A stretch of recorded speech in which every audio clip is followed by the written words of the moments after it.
Morning, everyone. What a difference a day makes. As I was preparing this message for you, it was Saturday morning. On Friday, it was like winter around here with the snow flying and the wind howling. It was a dismal, raw, and dreary day. But what a difference a day makes. Today, I was up early, the sun was shining, the birds were chirping. It was a beautiful day. It was the kind of day you would expect to have for Easter Sunday. With that in mind, let me read the words from John chapter 20, verses 19 to 20. On the evening of the first day of the week, when the disciples were together with the doors locked for fear of the Jews, Jesus came and stood among them and said, "Peace be with you."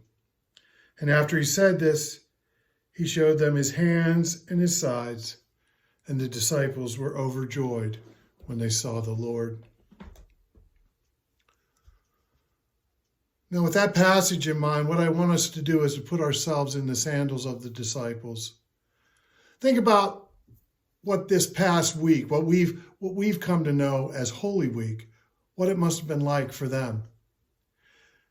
After all, they had spent 3 years with Jesus, traveling around the Judean countryside, watching him, learning from him, and now he was gone. The disciples must have been devastated. They had been inspired by his life teachings. They had decided to follow him, but it had not been an easy road. But they had willingly left their families, left their homes, left their jobs, just to follow Jesus. And as they walked with him for those 3 years, they had seen some very amazing things. They had seen him multiply a few loaves and fishes and feed multitudes. They had seen him walk on water. They had seen him calm an angry storm. They had seen him straighten crooked limbs, restore sight to the blind, and he even raised the dead back to life again. Truly, he was the Messiah that God promised would come. And just last Sunday, Palm Sunday, as he entered Jerusalem, it seemed to be the perfect climax to it all.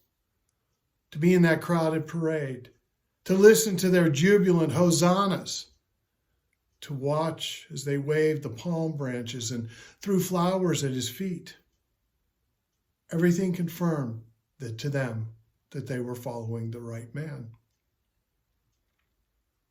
But now he was dead. How could they have been so wrong? What would they do now? What do you do when your heart is filled with despair? What do you do when your world falls apart? Well, the disciples did what they thought was best. They got together in a room and they locked the doors. They were scared. After all, the people of Jerusalem knew who they were. They had been inseparable from Jesus and from each other for years. They probably were thinking to themselves, how can I get out of this? How am I going to get out of town? Their hopes had been dashed, and their once bright future was very dark now indeed. And I think about that room in John chapter 20, on the evening that the day the disciples not only discovered their master was dead, but that his body was gone. Think about it. What do you see in that room? In your mind's eye of your imagination, what do you see in that room? What do you see after the betrayal, after the disappointment, after the sin? What do you see after all of that? I tell you what I see. I immediately see fear. It's very obvious. It's very real. The disciples were scared of the Jews, and according to John, the doors were locked. After the disappointment and the betrayal, there is fear. After hope is lost and the future is uncertain, there is fear. Fear was real for them, and fear is real for us. And most of the time, it comes because we don't understand what we are seeing. After all, they were only human. They didn't understand.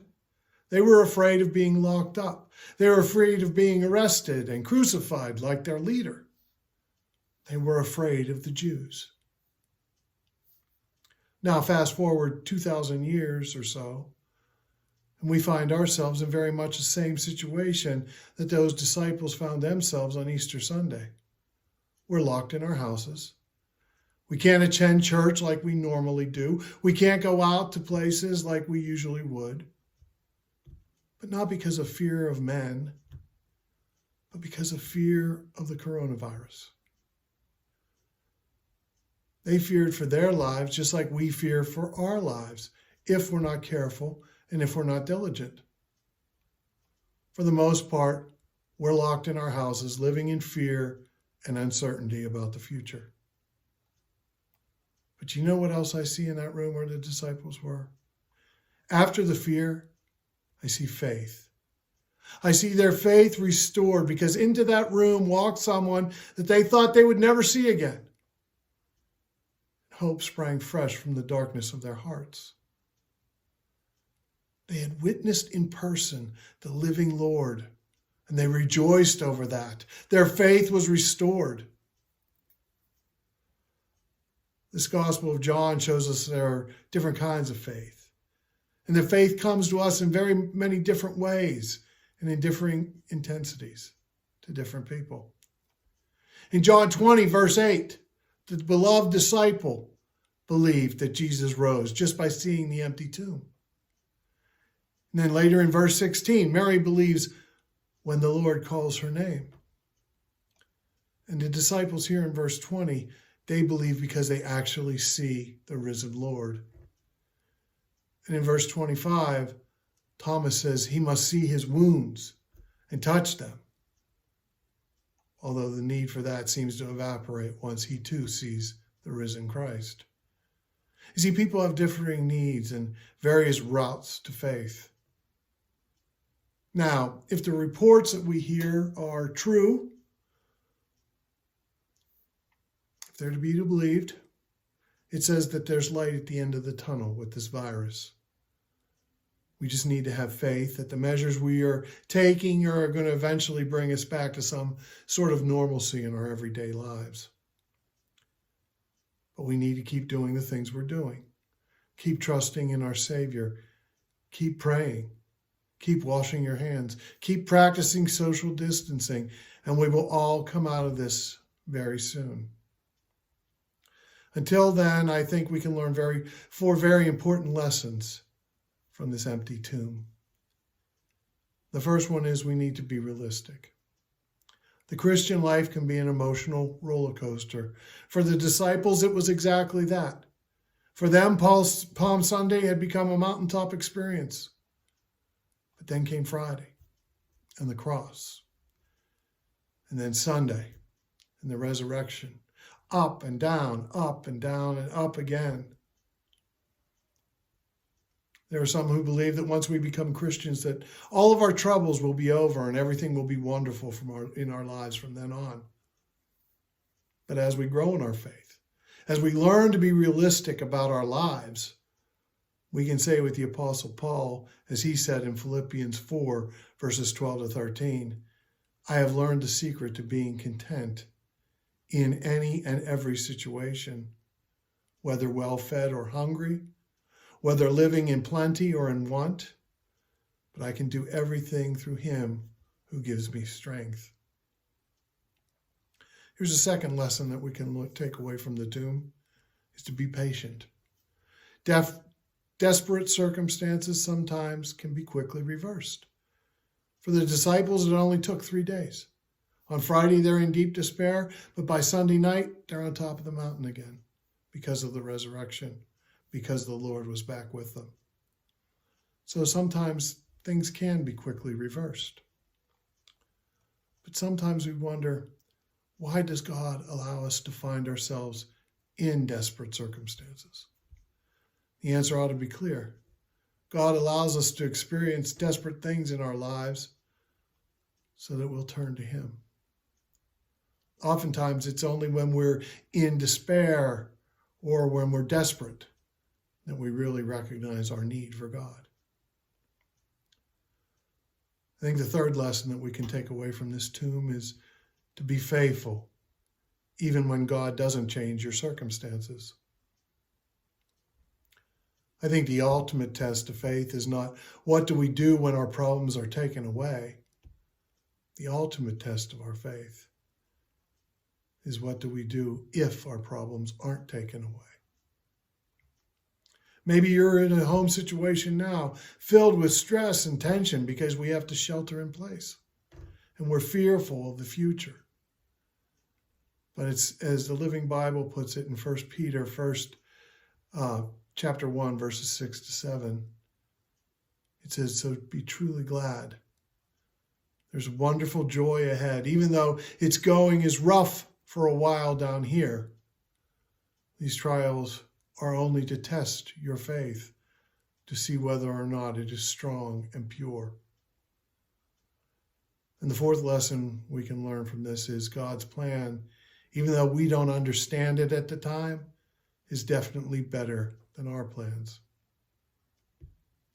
To illustrate that point, there's a familiar children's story that's called Once Upon a Mountaintop. It's about 3 little trees that were growing on top of a mountain. And these 3 trees were talking together because, in children's stories, trees can talk to one another. And one tree said to the others, what do you want to be when you grow up? One answered, well, when I look up at the heavens and I see the stars sparkling in the sky, I think to myself, I'd like to be a treasure chest that holds diamonds and precious stones. The other one said, well, when I grow up, I want to be part of a giant ship that sails across the sea, carrying kings and queens to important destinations. And when the one who asked the question in the first place said, when I grow up, I just want to stay right here. I want to grow tall and straight, pointing to the heavens, so that everyone who comes up this mountain will look at me and they will think of God. Well, over the years, the trees grew and grew, and finally men came from the towns and they cut the trees down and they took them down from the mountain. The first one was delighted to find that he was being taken to a carpenter's shop. But he was devastated when he discovered that he was not going to be made into a treasure chest, but rather into a feeding trough. And instead of holding precious stones, he would simply hold hay and feed for the animals.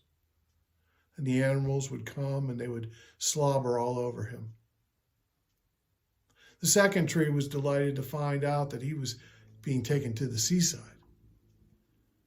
And then he was devastated to discover that he was not going to be part of a giant ship, but just a tiny fishing boat. And his cargo would no longer be kings and queens as he had dreamed to take to important places, but his cargo would become dead, smelly fish. The third tree was disappointed that he was even cut down at all because he had wanted to stay on that mountaintop. He was even more disappointed when he was cut into beams and placed in a stack of lumber and forgotten. Well, years passed, and one day 2 people came to a stable where the young feeding trough now was, and he had grown old and worn through years of use. The old feeding trough watched as the woman gave birth and wrapped the baby in swaddling clothes and laid him in that feeding trough. And he thought to himself, you know what? I've become that treasure chest because now I hold the most precious thing that would ever come into this world. And more years passed. And one day the second tree was sailing on the Sea of Galilee. And on board were strangers, mostly fishermen. But suddenly the winds came up and they blew fiercely and the waves began to beat against that little ship until one of the men stood up and said, "Peace, be still." And the little ship suddenly realized that his task was not to carry kings and queens, but his task had become to carry the King of Kings and Lord of Lords. And 2 more years passed, and one day the third tree was yanked from the lumber pile, and he was placed on the shoulders of a man who had to carry it through jeering crowds toward a hill called Calvary. When he got there, the beam was tossed on the ground and the man's was placed upon it. And the tree felt the penetration of the nails driven through the man's hands and into the poor tree. And the people that gathered around him were cursing and mocking the man, and the poor tree felt ugly and hated too. But then the man was taken down and he was buried in a tomb. And on the third day, he rose from the dead. And that tree said, now, every time men look at me, they will think of God. So you see, God's plans are infinitely better than any that we might have, even though we don't understand them. This coronavirus is here, but maybe it's just here to draw men closer to God. Emily and I hope you have a very blessed Easter. We love you, we miss you, and we look forward to being with all of you very soon. Happy Easter.